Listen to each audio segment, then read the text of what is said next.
Aleluia. Terminamos de cantar um cântico que diz que Jesus é maravilhoso. E de fato é. O último encontro que nós tivemos aqui, nós cantamos que Jesus era lindo, lindo, lindo.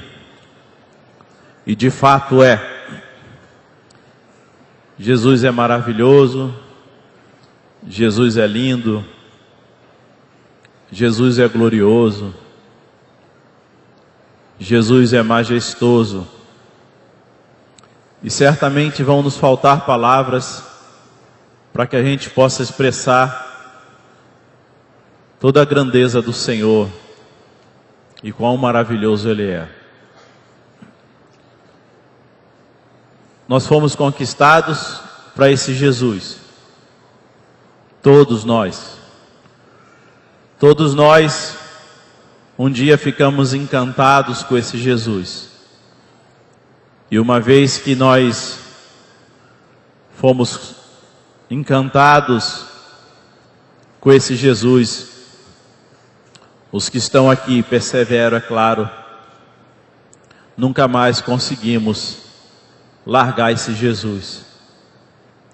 Mas há uma outra verdade também sobre esse Jesus, que é a sua palavra, é o seu evangelho.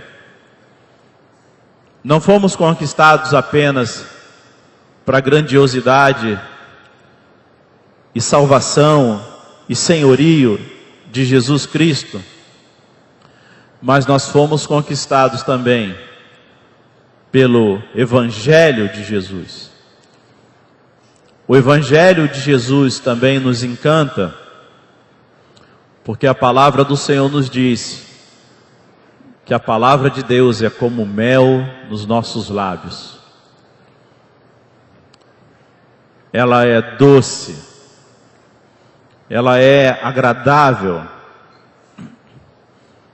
Diz também que a palavra do Senhor é como uma lâmpada, e ela guia nossos caminhos, e ela nos dá direção, e ela nos dá orientação para todas as áreas da nossa vida. E nós pastores temos uma grande responsabilidade. A responsabilidade número 1 é de buscar ao máximo se aproximar na apresentação dessa grandiosidade de Jesus.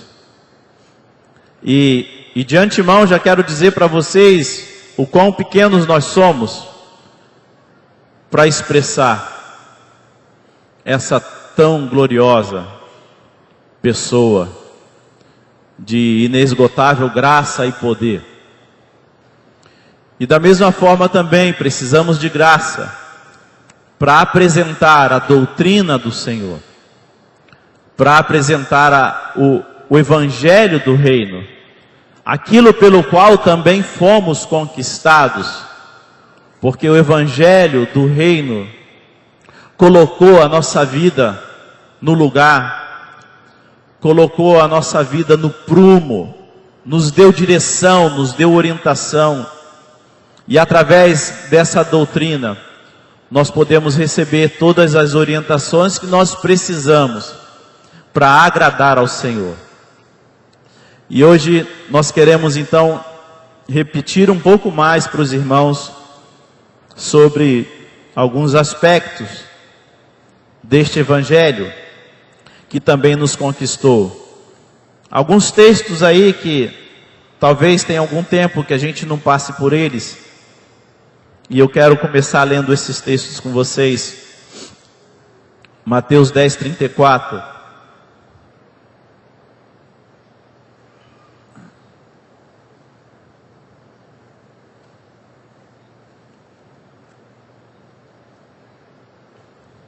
Não penseis que vim trazer paz à terra. Não vim trazer paz, mas espada. Porque eu vim pôr em dissensão o homem contra seu pai, a filha contra sua mãe, e a nora contra sua sogra. E assim os inimigos do homem serão os da sua própria casa.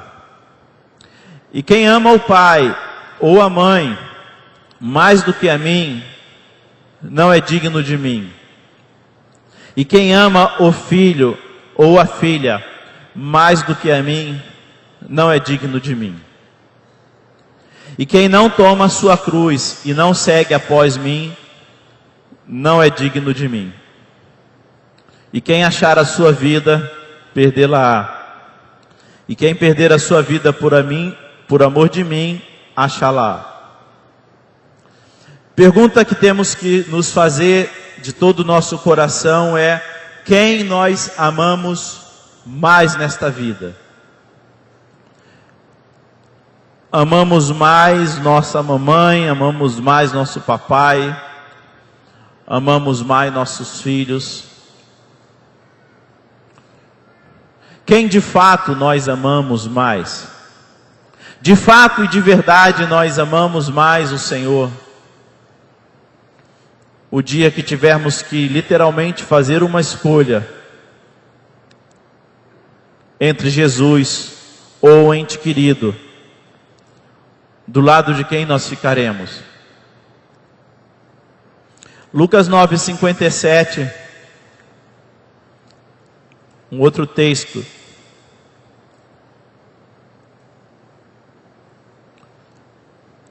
Quando iam pelo caminho, Jesus disse a um homem, Lucas 9:57, seguir-te-ei para onde quer que fores. E o Senhor responde, olha bem o que você está me falando. As raposas têm seus covis, as aves do céu seus ninhos. O filho do homem não tem onde reclinar a cabeça. Você está me dizendo que você vai me seguir por onde eu for, mas eu não tenho um lugar certo. Hoje eu estou num lugar, amanhã eu estou em outro, amanhã eu estou em outro. Às vezes eu durmo na rua, às vezes eu durmo nos jardins. Você está compreendendo o que você está me falando? E a outro disse Jesus, segue-me. O mesmo segue-me que ele dizia para os seus discípulos, o mesmo segue-me que ele disse para Mateus, o mesmo segue-me que ele disse para os pescadores, e que deixaram imediatamente as redes, e Mateus que deixou imediatamente a coletoria de impostos. O mesmo segue-me. Para esse aqui ele respondeu, tá bom Senhor, eu vou, mas permite-me primeiro sepultar o meu pai. Mas Jesus replicou, deixa os mortos, os sepultar os seus próprios mortos. Tu, porém, vai e anuncia o reino de Deus. Não podia sepultar o pai? A questão não era se podia ou se não podia. A questão era quem é que coloca as condições. A questão é quem é que governa a sua vida. Quem manda de fato em você. Disse também outro, Senhor, eu te seguirei, Senhor, mas deixa-me primeiro despedir dos que estão na minha casa, eu quero seguir você. Jesus, porém, respondeu, ninguém que lança a mão no arado e olha para trás é apto para o reino dos céus. Então, irmãos, a questão aqui não era se podia sepultar o pai, a questão não era se não podia se despedir dos de fora, não era essa a questão, mas a questão era quem é que governa a sua vida, quem de fato manda na sua vida. Então, Jesus está nos fazendo um confronto, porque é comum a nós chamarmos Ele de Senhor, e Senhor quer dizer dono, e dizemos o tempo todo, nas nossas orações, nos nossos cânticos, Ele é o nosso dono, Ele é o nosso dono. Mas como eu sei se eu sou governado por Jesus? Muito simples. se você obedece às ordens de Jesus, se você é fiel em seguir a doutrina de Jesus, a palavra de Jesus, clara e explícita na sua palavra. Lucas 14, 25. Ora, iam com ele grandes multidões. Bom, Jesus, ao ver as grandes multidões, pensou: bom, agora é a hora de eu trazer um grande e belo discurso evangelístico. Bom, agora seria a hora que as multidões estão aqui, de eu pregar uma boa mensagem de prosperidade, de cura, e de no final talvez até levantar o ofertório, porque, vai ser bom demais isso aqui, não? Olha como era a cabeça de Jesus e como é a cabeça dos pregadores de hoje em dia, ao ver as multidões. Eram multidões, ele estava pregando para as multidões, ele não estava pregando para quem queria ser mais santo, ele não estava pregando para um grupo de obreiros, ele não estava pregando para um grupo seleto de pastores que queriam fazer um seminário, era a pregação de Jesus para todos. E eis o contexto da pregação de Jesus para todos os homens. Se alguém quer vir após mim, e não aborrecer seu pai, e não aborrecer sua mãe, e não aborrecer sua mulher, e não aborrecer seus filhos, e não aborrecer seus irmãos, e não aborrecer suas irmãs, e não aborrecer até mesmo a sua própria vida, não pode ser meu discípulo. Simples, taxativo. Pois quem não leva a sua cruz e não me segue, não pode ser meu discípulo. Pois qual de vós, querendo edificar uma torre, não se assenta primeiro a calcular as despesas, para ver se tem com o que acabar? Porque se não tiver com o que acabar, vai acontecer depois de lançar os alicerces, e não pode acabar. Então todos os que virem, vão começar a zombar dele. Interessante que ele não apenas coloca as condições, mas ele mesmo fala: olha, você tem que sentar para calcular isso. Quanta coragem, não? Que pregador corajoso! Nunca vi um pregador tão corajoso quanto Jesus. Que homem corajoso! Não apenas traz a excelência do evangelho, do senhorio, do governo, mas ainda fala com o homem: você precisa calcular isso. Você precisa saber se você realmente quer isso. Porque se você quiser, só serve se vier por completo. Só serve se você for todo do Senhor. Irmãos, ou você é todo do Senhor, ou você não é nada do Senhor. Ou então, olha como ele é explicadinho, não? Que Deus explicadinho que nós temos. Ou então, qual é o rei que, indo entrar em guerra contra outro rei, não se assenta primeiro a consultar se com 10.000 homens poderá sair ao encontro do que vem contra ele com 20.000 homens. Deixa eu ver, eu só tenho 10.000, está vindo 20.000, será que vale a pena? E pede condições de paz. Do contrário, o outro ainda estando longe, manda embaixadores. Vamos negociar paz, não vamos entrar em guerra não vai valer a pena.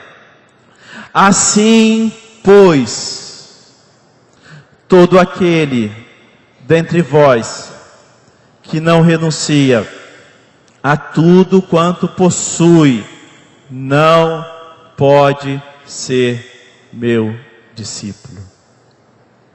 Irmãos, sejam sinceros comigo, por favor. Quantas vezes você já viu esse discurso nos pregadores de televisão? Quantas vezes, irmãos, numa multidão,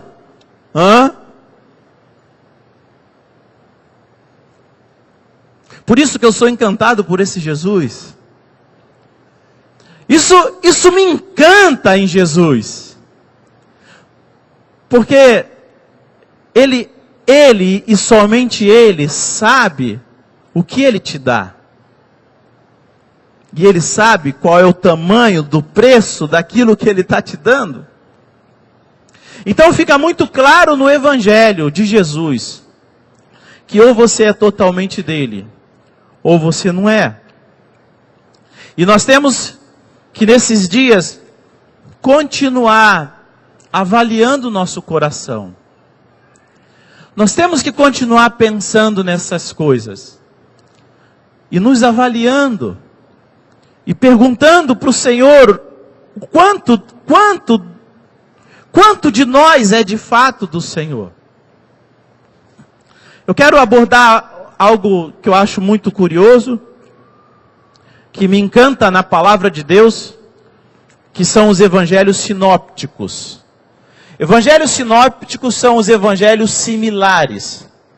Mateus, Marcos e Lucas. Porque João foge um pouquinho essa regra. E Mateus, Marcos e Lucas, é impressionante como eles, em épocas diferentes, fazem narrativas tão semelhantes. Às vezes até usando as mesmas palavras. Isso traz muitas confirmações para nós. Isso traz muitos ensinamentos.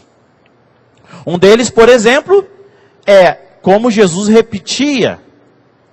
E ele repetia tanto, que quando ele estava lá no Sermão do Monte, que ele foi falar das bem-aventuranças, e quando Mateus, Marcos ou Lucas foram registrar as bem-aventuranças, lá no Sermão do Monte, lá no Monte das Oliveiras, ele falou das bem-aventuranças, bem-aventurados isso, bem-aventurado aquilo. Eles já sabiam, irmãos, o discurso. Mas tem três coisas que eu me admiro na Bíblia, especificamente nos evangelhos sinópticos. A primeira é que eles servem para confirmar a verdade do evangelho. Uma das coisas que autentica a veracidade do Novo Testamento, segundo os estudiosos e os cientistas, é justamente os evangelhos sinópticos.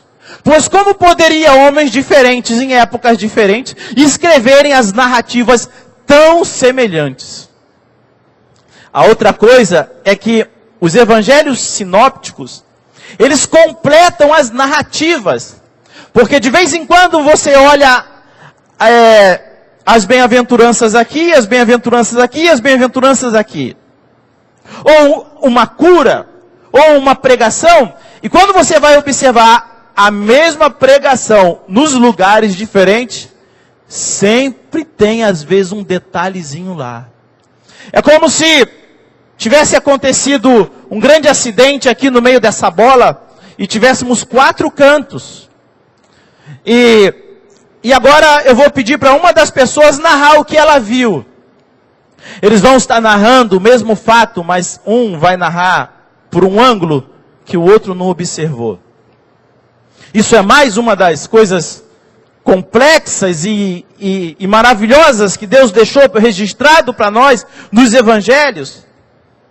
E a terceira coisa muito que me impressiona é como que confirma a necessidade de variadas graças. Como que o fato dos evangelhos terem sido escritos por 4 pessoas e vendo de 4 ângulos diferentes, e narrando isso, escrevendo isso em 4 épocas diferentes, como que é impressionante a graça que cada um põe na sua escritura. Por exemplo, quando você vai ler sobre a ceia, os 3 evangelistas, Mateus, Marcos e Lucas, eles registram apenas um capítulo, ou talvez nem isso. Mas quando João vai falar daquela última ceia, daquela última noite, João registra 5 capítulos. 5 capítulos de João são destinados àquelas palavras de Jesus. A essa noite, certamente, irmãos, certamente, aquele momento, para João, foi muito impactante. E de fato, João é aquele homem que ele escreve uma narrativa muito mais completa, enriquecendo muito mais para nós, como foi os detalhes daquela noite, e as coisas que Jesus. Então hoje eu quero aqui observar 3 situações diferentes com vocês. 3 situações que antes, quando eu lia, eu até achava que estava se referindo à mesma situação, mas não é. Por causa que as palavras são tão semelhantes, e eu achava que era a mesma situação. Mas depois eu fui parar para avaliar, detalhe por detalhe, e falei, não. E eu fui enriquecido com essa meditação. A primeira situação é sobre o famoso momento da aplicação do reino de Jesus com o jovem rico, que está registrado em Mateus capítulo 19, do 16 ao 22. Ali nós vamos ver que o jovem rico faz 3 perguntas para Jesus. O que farei para herdar a vida eterna? Deixa eu abrir aqui.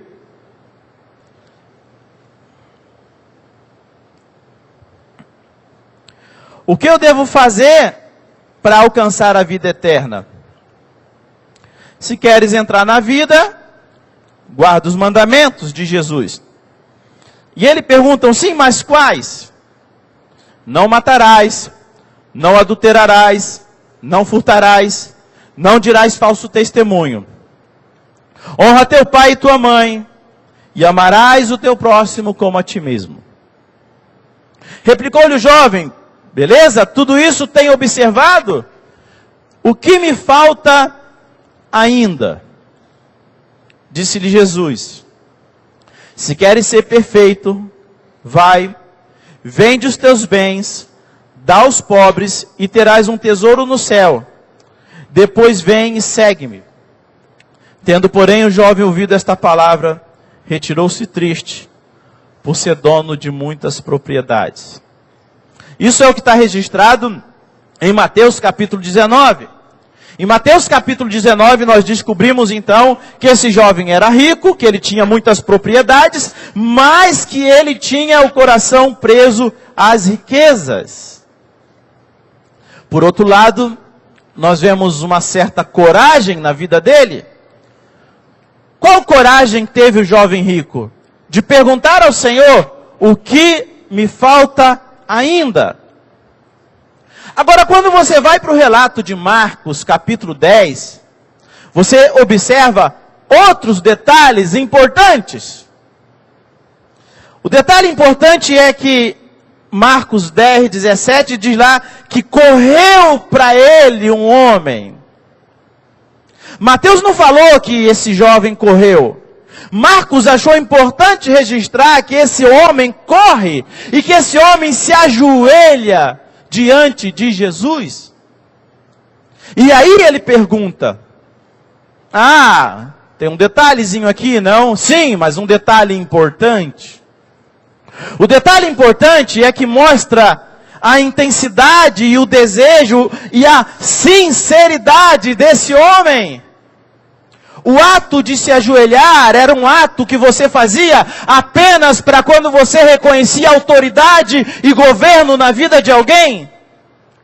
Ou seja, se tratava de um jovem que tinha muito interesse, tinha muita sinceridade e corre à frente de Jesus e se ajoelha diante de Jesus para perguntar o que era necessário para herdar a vida eterna. Se tratava de alguém que tinha muito interesse. E Marcos então registra o que Mateus não registrou. Que Jesus o amou. Por que Jesus o amou? Porque Jesus viu sinceridade nele. Não era um homem mau. Se tratava de um seguidor da lei.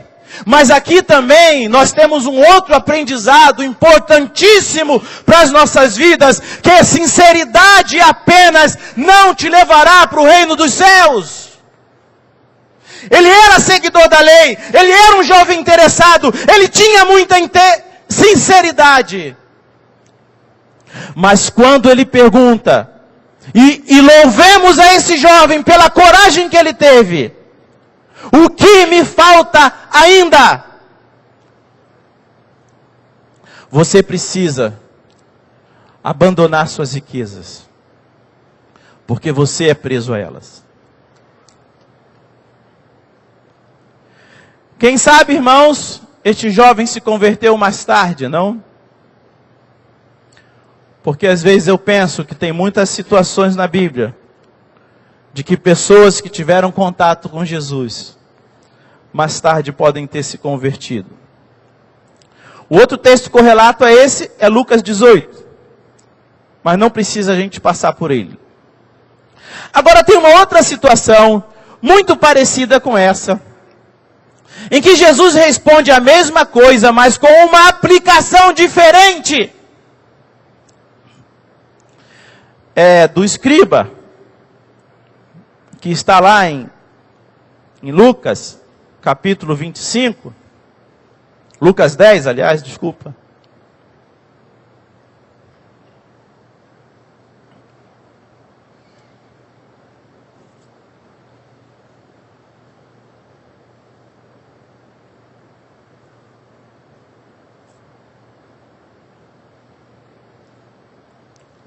Lucas 10, versículo 25.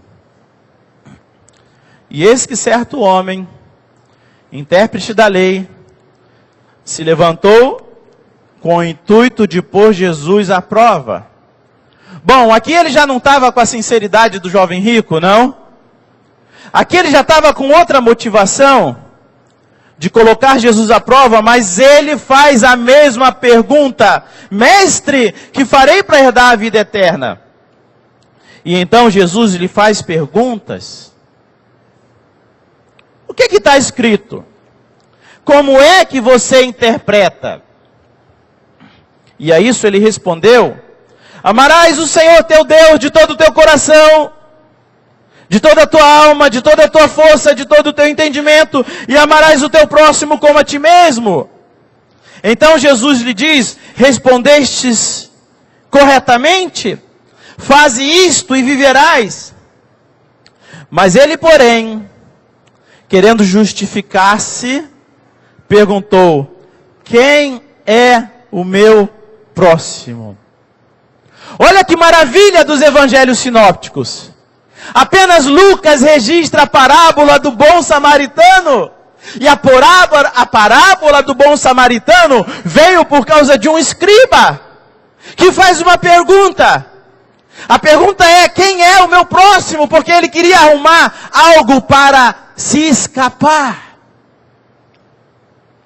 E aí Jesus conta para nós aquela parábola maravilhosa, de que certo homem descia de Jerusalém para Jericó, e acontece uma fatalidade. Esse homem é assaltado, esse homem fica todo machucado, e ele fica à beira da estrada, e passa um sacerdote, um representante da religião, e o sacerdote não faz nada. Certamente o sacerdote pensa: não é minha responsabilidade. O levita passa, que também representa outra classe de religiosos, e também não faz nada. Certamente o levita pensa: isso não é culpa minha. Eu não causei isso aqui. Quem manda essa cidade não ter segurança? Versículo 33. Mas um samaritano que ia de viagem chegou perto dele e, vendo-o, se encheu de compaixão.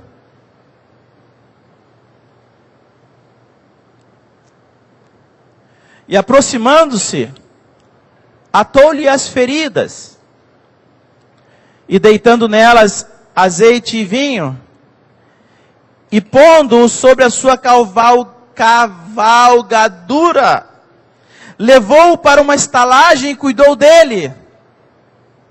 Bom, talvez nós tivéssemos ajeitado ele e parado ali. Para esse samaritano, não estava de bom tamanho apenas fazer curativo naquele homem. Ele precisava de algo mais. No dia seguinte, ele tirou 12 denários, o valor de 2 diárias, de um estranho que ele não conhecia, e ele deu ao hospedeiro. E ele disse: olha, cuida dele, e tudo que gastares a mais, eu te pagarei. Barbaridade. Jesus está perguntando sobre quem é o teu próximo para um escriba. E o escriba fala: e aí? Qual dos 3 você acha que foi o próximo dele? E o escriba diz: o que usou de misericórdia. Vai você e faz igual. No primeiro caso era um jovem rico, preso ao dinheiro. No segundo caso, era um religioso, que não sabia fazer o bem para as pessoas.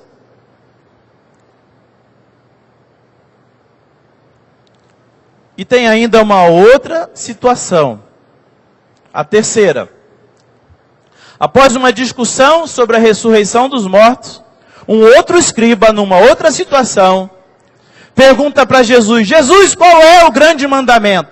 Vocês percebem que a questão era sempre a mesma, né?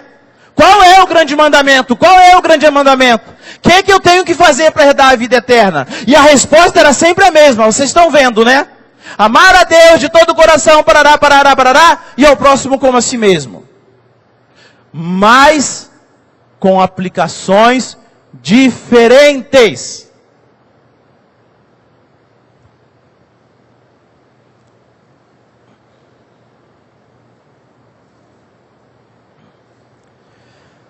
Nesse caso aqui, o escriba diz: destes 2 mandamentos dependem toda a lei e os profetas. E Jesus fala: não estais longe do reino dos céus. E o escriba diz: realmente, mestre, desses 2 mandamentos excedem todos os outros. Não estais longe do reino dos céus. Isso está em Mateus 22:35 e em Marcos 12:34. Em Mateus 22:35 você vai ver Jesus dizendo: desses 2 mandamentos depende toda a lei e os profetas. Já em Marcos 12:34 você vai ver o escriba falando: esses 2 mandamentos excedem todos os outros, né, mestre? E Jesus então, para esse, Jesus diz: não estás longe do reino dos céus. Então nós temos 3 situações diferentes, 3 perguntas semelhantes, mas com 3 respostas com aplicações diferentes. Na primeira do jovem rico: o que fazer para herdar a vida eterna? Ame a Deus, mas vende tudo o que você tem, porque teu coração é preso à riqueza. A segunda situação: o que eu tenho que fazer para herdar a vida eterna? Ame a Deus, mas ame de fato o seu próximo. E aí é onde traz a parábola do bom samaritano. A terceira situação é: qual é o maior mandamento? Ame a Deus, ame o seu próximo. E no teu caso, não estás longe do reino dos céus. Amém? Claro até aqui? Sim ou não? Tá claro? Irmãos, se você tivesse nessa situação, se fosse você o jovem rico, se fosse você o escriba, você está nesse encontro com Jesus, você está perguntando a Jesus: o que é que eu tenho que fazer? o que Jesus exigiria de você? Jesus teria para dizer para você que você idolatra a sua família? Jesus diria para você que você precisa se libertar da sua mesquinhez financeira? Jesus diria para você que você precisa ter compaixão pelos perdidos que estão indo para o inferno e você não está nem aí para isso? Que coisa Jesus diria para ti, como por exemplo, uma coisa ainda te falta? Outra coisa, a gente fala tão mal do jovem rico, né? Eu mesmo já falei muito mal. Mas será que eu teria coragem de fazer a pergunta que o jovem rico fez? Senhor, o que me falta ainda? E uma vez que eu ouvisse claramente a resposta, eu teria a coragem de cumprir exatamente o que Jesus dissesse? Porque é muito fácil para nós botarmos a culpa no jovem rico, mas se fosse você que tivesse todas aquelas riquezas e tivesse exigido de ti, irmãos, o evangelho do reino tem que ser aplicativo na nossa vida, senão é só balela, é só brincadeira. E eu não falo isso pregando para vocês, eu falo isso pregando para mim.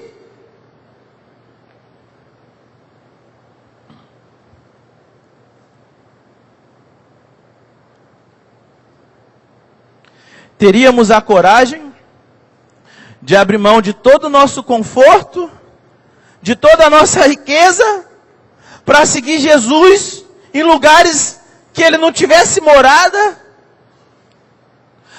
Abrir mão da minha Sky, abrir mão da minha televisão, abrir mão do meu sofá? Então nós temos que tomar cuidado quando a gente vai falar do jovem rico, não? E ter um pouco mais de temor. Porque nós não sabemos como seria a nossa resposta. Ou sabemos? Sabemos? Ou não sabemos? Teríamos coragem de fazer o que aquele bom samaritano fez? Quantas e quantas vezes passamos na rua e vemos pessoas na mesma situação? Quantas e quantas vezes? Quantas e quantas vezes? Não, aquilo lá não era para o nosso tempo. Irmãos, a gente tem que repensar essas coisas, irmãos. Porque é a palavra de Deus clara, de Jesus. Nós temos que pensar o que nos falta ainda.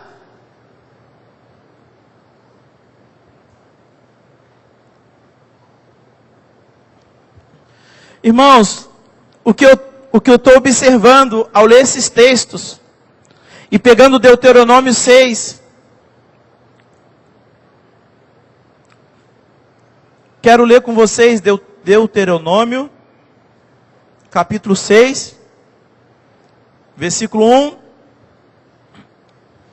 Estes são os mandamentos, os estatutos e os juízes que mandou o Senhor teu Deus, que te ensinassem para os cumprisses na terra que passas para possuir.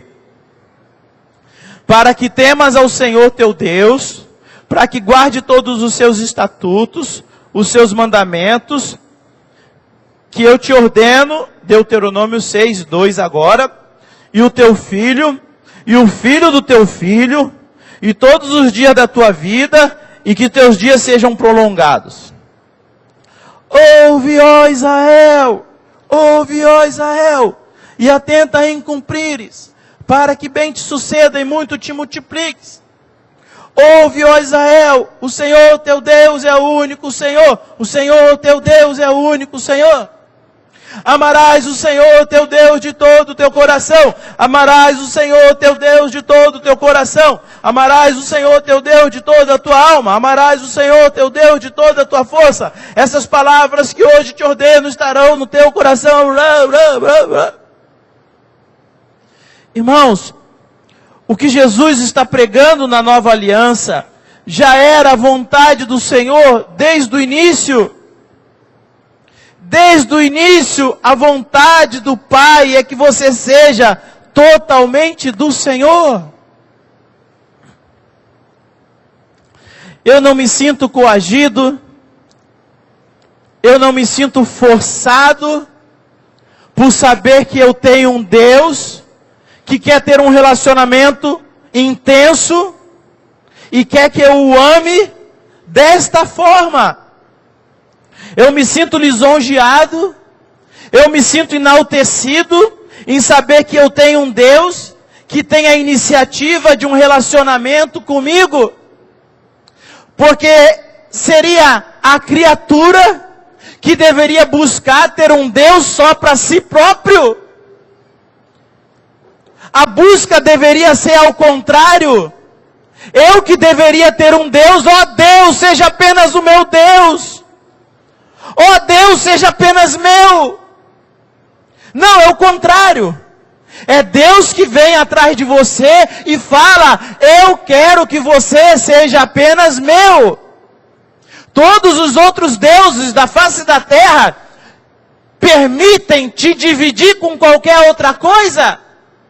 Mas o único Deus verdadeiro, Jeová, não te permite dividir você com nada.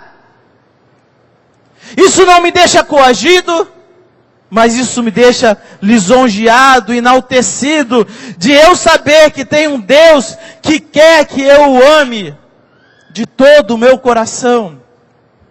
Todo o meu coração. Eu vou falar para vocês de alguns textos. Não precisam abrir. Romanos 10:10. No coração se crê para a justiça.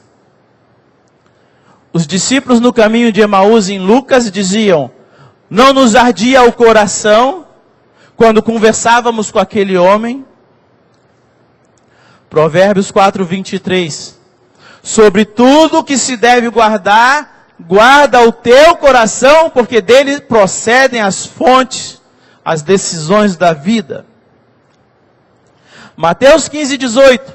Do coração é que procedem os maus desígnios. Mateus 9:4. Conhecendo os pensamentos, disse Jesus, por que cogitais o mal em vosso coração? Ora, todos esses textos, nenhum deles está falando de coração órgão, de coração membro do corpo humano. Eles estão falando daquilo que é mais profundo do teu ser. Quando a Bíblia diz ame a Deus de todo o seu coração, ela está falando a sede das motivações e das intenções mais profundas do teu ser. Amar a Deus de todo o teu coração é que toda a essência do teu ser, é o que vai sobrar no final dessa vida, a parte mais profunda, tem que ser do Senhor. Porque a obra de Deus em nós começa de dentro para fora. Nós fomos vivificados no nosso espírito. E do nosso espírito, então, nós temos condição de ter o domínio sobre a nossa alma. O nosso querido irmão Moisés Cavalheiro nos ensinava sobre isso, quando ele dizia sobre aquele texto do Magnificat de Maria. A minha alma engrandece ao Senhor, meu espírito se alegra em Deus, meu Salvador. Dizia Moisés que o verbo está conjugado errado, onde o verbo deveria ser, e como nas Bíblias mais novas estão, a minha alma engrandece ao Senhor, e o meu espírito se alegrou em Deus, meu Salvador. Ah, mas o que isso muda? Isso quer dizer que para que a sua alma engrandeça ao Senhor, primeiro o seu espírito se alegrou em Deus, indicando e confirmando com isso que a obra de Deus é de dentro para fora, onde Deus faz uma obra primeiro no seu espírito e através do seu espírito, trazendo o governo da sua alma. Por isso que todos os textos começam: amarás o Senhor teu Deus de todo o teu coração. E depois dizendo: de toda a tua alma, todos os teus pensamentos, todas as tuas emoções, toda a tua vontade, todos os teus pensamentos. E é impressionante como um homem da velha aliança conhecia tanto isso, quando vemos Davi dizendo: volta, ó minha alma, ao teu sossego. A alma estava sossegada, mas de repente saiu do sossego. Volta aqui, ó minha alma. Quantos de vocês já se sentiram assim? Parece que algo começa a sair fora do controle, e você então tem que exercitar a força do seu espírito para dar ordens à sua alma. Porque estás abatida, ó minha alma? Espere em Deus e ainda o louvarei. Eu fiz calar e sossegar a minha alma, como uma criança se aquieta nos braços da sua mãe, tal é minha alma para comigo. Bendize, ó minha alma, ao Senhor, e tudo que é em mim bendiga ao seu santo nome. Você ama Deus de toda a sua alma, todas as suas emoções, os seus sentimentos? Você se deixa ser governado pela sua alma? Seus pensamentos são governados por quem? Suas decisões, as decisões da sua vida. Como você tem o controle das suas emoções?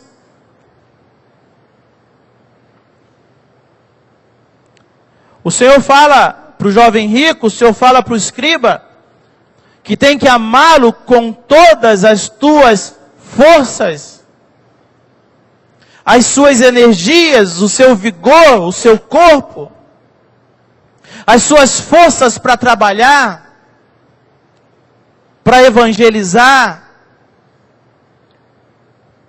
para fazer discípulos, as vigílias, os jejuns, o fruto do seu trabalho, as suas contribuições para Deus. No último encontro, lembrei para vocês sobre 2 Samuel, capítulo 6, onde diz lá que dançava Davi com todas as suas forças. E diz lá que ele dançava e ele saltava. E eu falei para vocês que eu nem consegui imaginar direito como que é dançar com todas as suas forças. Mas o fato é que Davi estava tão alegre por poder ter o prazer e o privilégio de introduzir a Arca da Aliança na cidade do grande rei, e a Arca entrando em Jerusalém.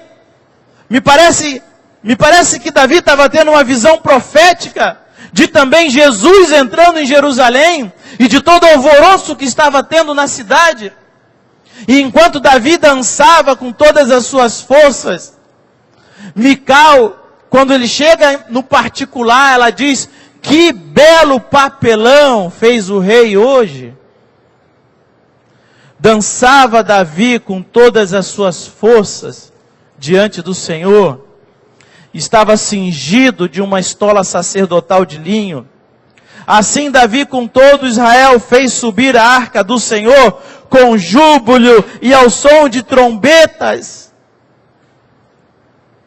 Disse, porém, Davi a Mical: perante o Senhor que me escolheu a mim, antes do que a teu pai e a toda a sua casa, mandando-me que fosse chefe sobre o povo do Senhor, sobre Israel, perante o Senhor, eu me tenho alegrado. E ainda mais desprezível me farei, e me humilharei aos meus olhos. Quanto às servas de quem falaste, delas serei honrado.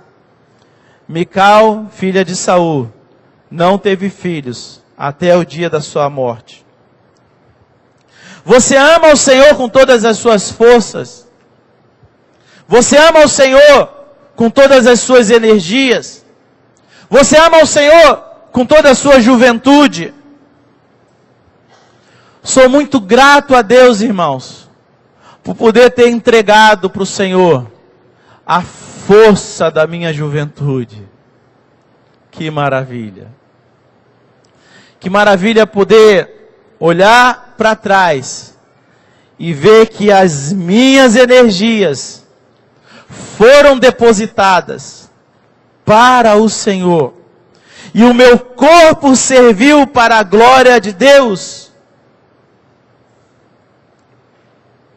Amar o Senhor teu Deus de todo o teu coração, de toda a tua força, com toda a tua alma. Já poderia ter parado aí, irmãos. Mas nós temos um Deus tão detalhista. É um Deus que te ama tanto. É um Deus que quer você tão perto dele. É um Deus que não quer te ensinar o máximo de coisas, para que você fique cada vez mais apaixonado por ele.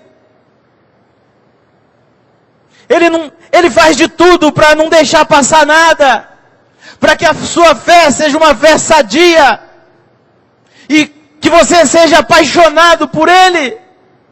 E ele diz: amarás o Senhor teu Deus de todo o teu entendimento, capacidade de raciocínio, sua inteligência, estudar, memorizar a palavra, ensinar os outros, todas as suas habilidades que ele te deu, tudo que você tem, tudo que você é, a essência do teu ser, o teu respirar, o teu viver, o teu dinheiro, a tua família, tudo pertence a ele, é dele. Isso é reino de Deus, isso é governo de Deus. Amém?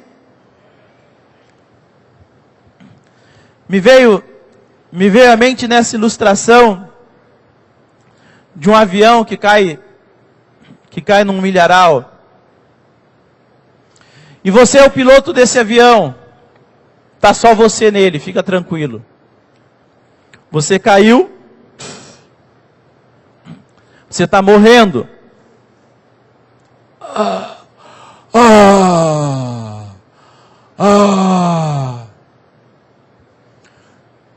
Tutu. Você já está ouvindo o tutu ficando cada vez mais lento, sabe? Você só tem um pensamento: eu vou morrer. E de repente, te aparece numa visão celestial a pessoa de Jesus. Oh, graças a Deus você apareceu. Jesus fala: eu vim aqui para fazer um negócio com você. Pode falar. Tutu.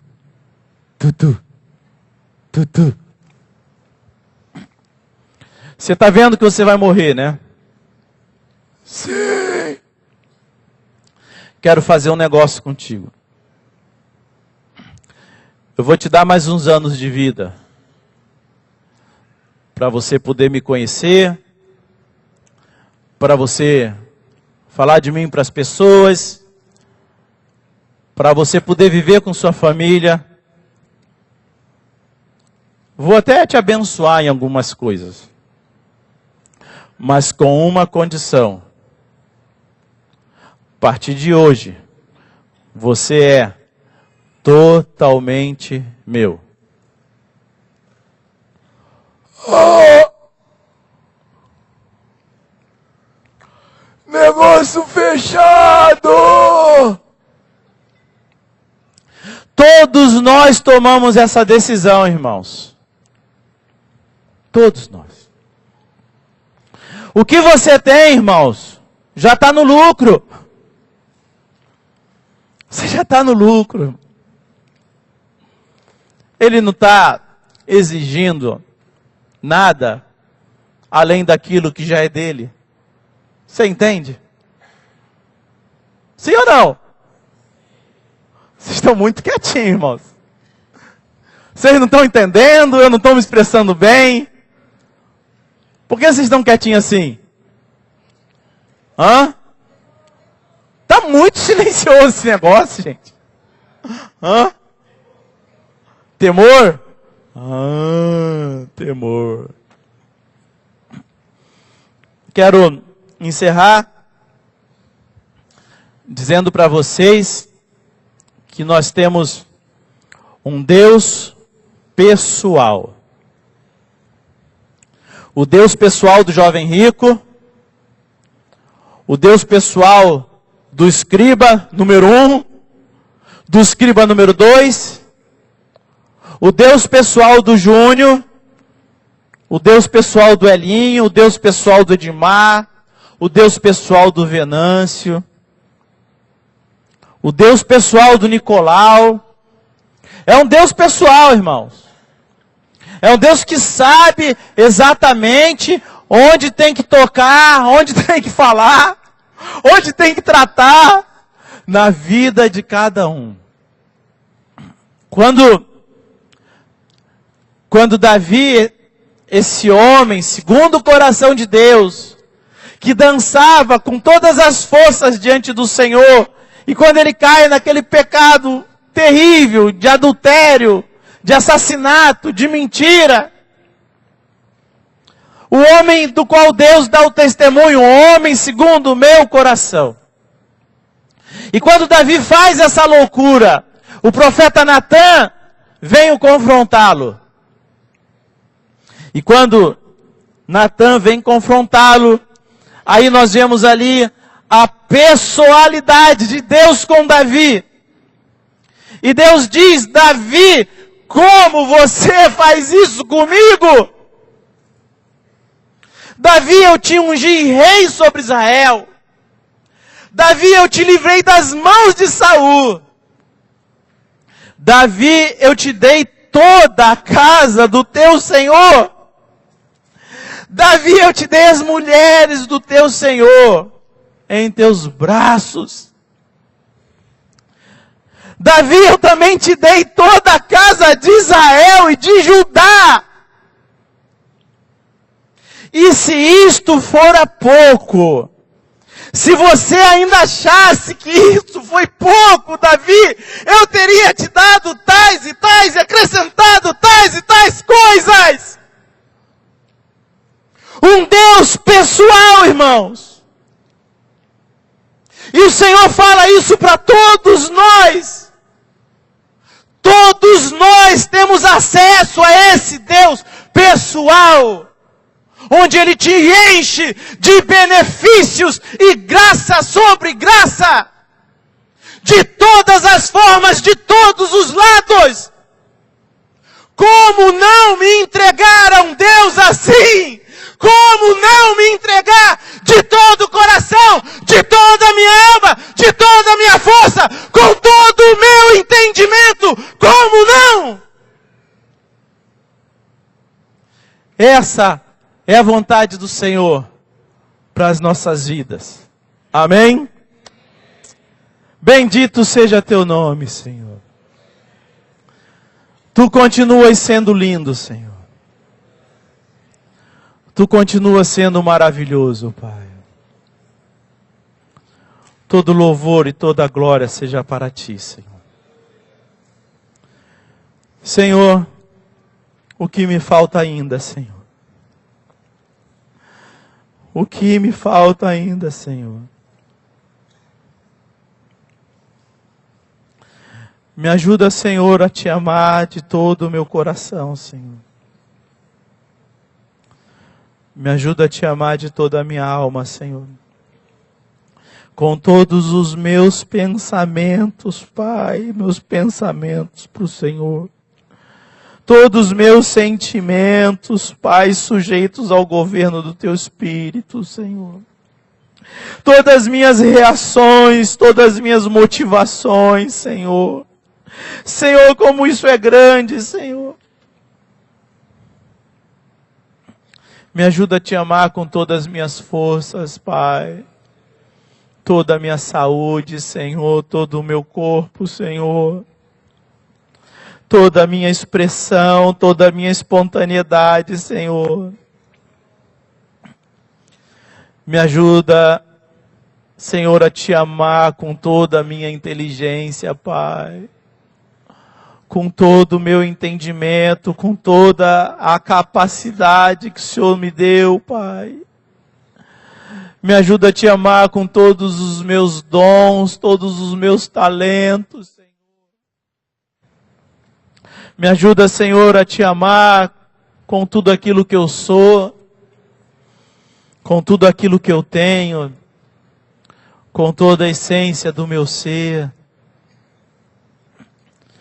Muito obrigado, Senhor, pelo Senhor desejar que eu te ame assim, Senhor. Ah, Senhor, muito obrigado pelo Senhor desejar isso, Pai. Muito obrigado, Senhor. Bendito seja teu nome. Conquista mais nosso coração para ti, Pai. Em nome de Jesus.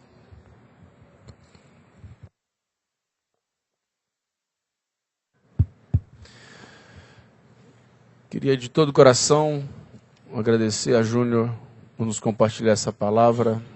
Obrigado, Júnior.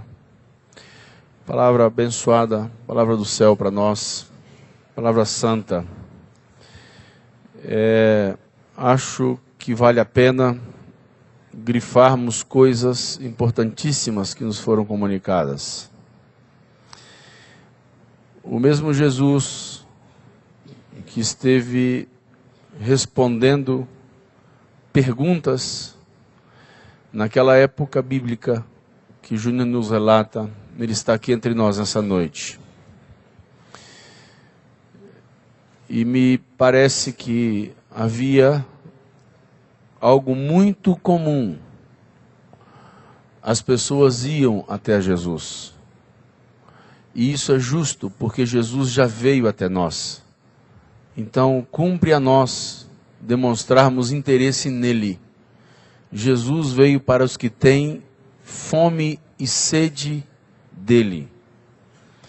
E penso que Jesus está diante de um povo que tem exatamente o perfil dessas pessoas que encontraram a Cristo.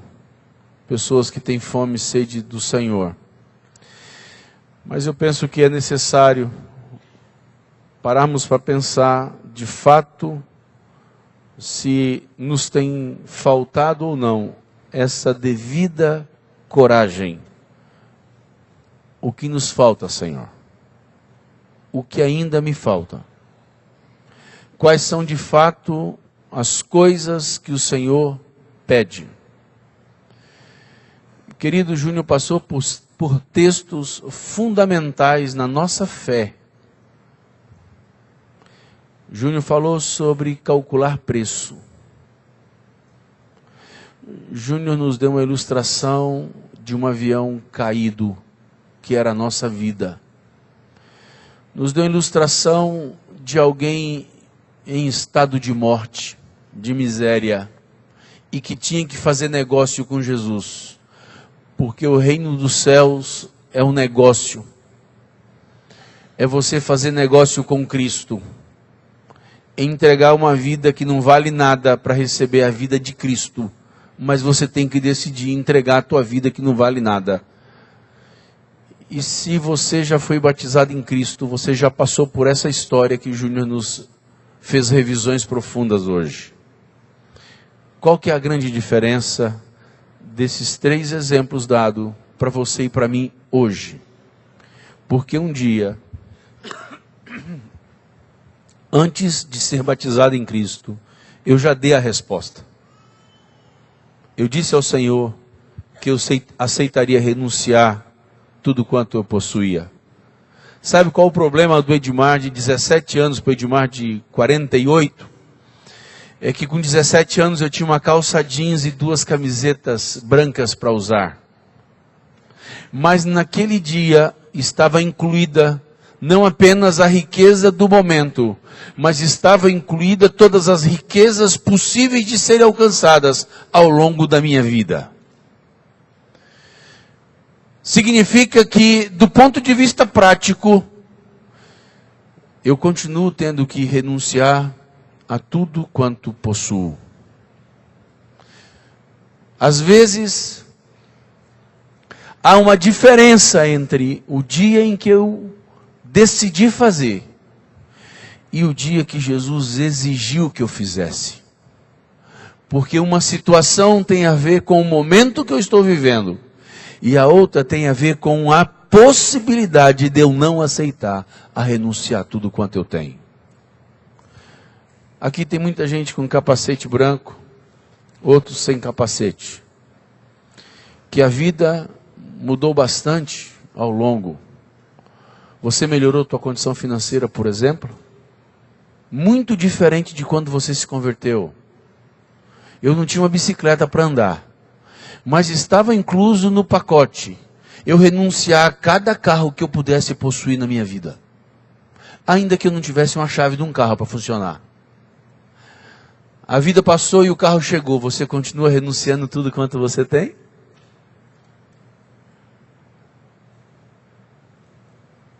Porque o que não pode mudar é a pergunta do jovem rico. Senhor, do que eu disse a você que eu estava disposto a fazer pelo teu reino, o que ainda não estou fazendo? O que ainda me falta fazer? O que ainda me falta entregar de forma absoluta, de forma clara, de forma pontual? O que me falta entregar?